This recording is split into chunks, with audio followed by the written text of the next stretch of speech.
Did you hear the sounds?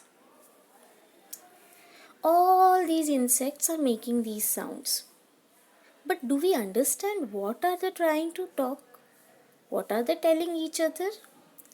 Let's assume here is a small poem called Little Talk, where we will imagine that we understand their language, and suppose if they are able to talk, then what they might be talking about. So let's look at the poem. Little Talk. Don't you think it's probable? Probable means possible, likely to happen, that beetles, bugs and bees talk about a lot of things, such as these. Let us see what things they might be talking about. Again, it's an imagination because we don't really understand whether they talk at all and what they talk about. It is just that we are trying to correlate our world with their world. The kind of weather where they live, in jungles tall with grass. We as human beings often talk about the weather. It's so hot today, it's very cold today, it's very sunny today, right? So we are assuming that the insects may also be talking about the weather. But as we talk about the weather, that is not the weather that they would talk about, because they live in jungles, in grass, amongst plants, amongst trees, in bushes. So they will talk about the weather that they feel into the bushes or in the grass.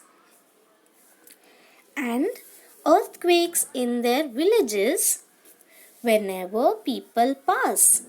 An earthquake means when the surface of the earth shakes. That's when we feel the earthquake, because when we are standing, the floor below us starts shaking. So that's when we call it an earthquake.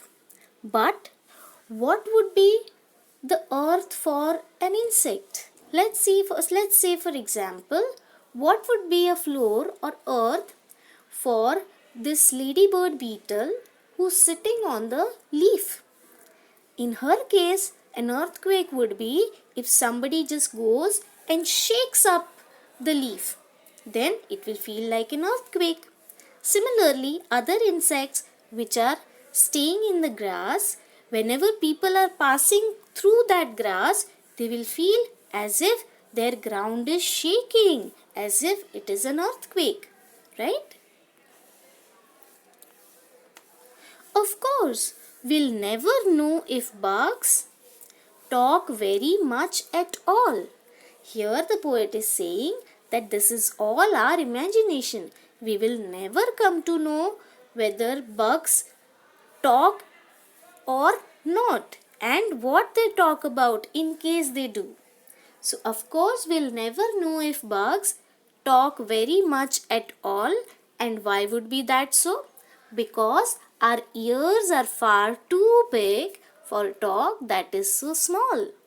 All the insects are so small in size, they are so little that even if they must be talking in language that we understand, but still we will never be able to hear, or we will never be able to make out whether they actually talk or not, because our ears are far too big to hear their little talks. It was a sweet, lovely poem. Now let's go through the vocabulary. Probable, as we discussed, it means something that is likely to happen or possible. Weather, earthquake, village, of course, because. Now let's look at words to know.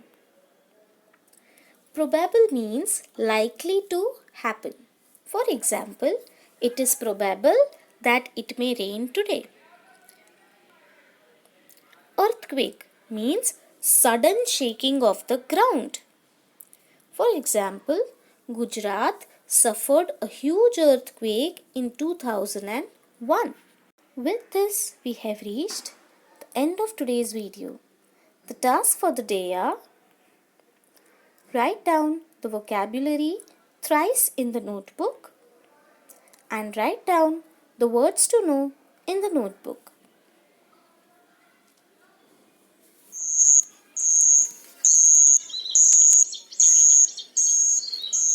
Happy learning!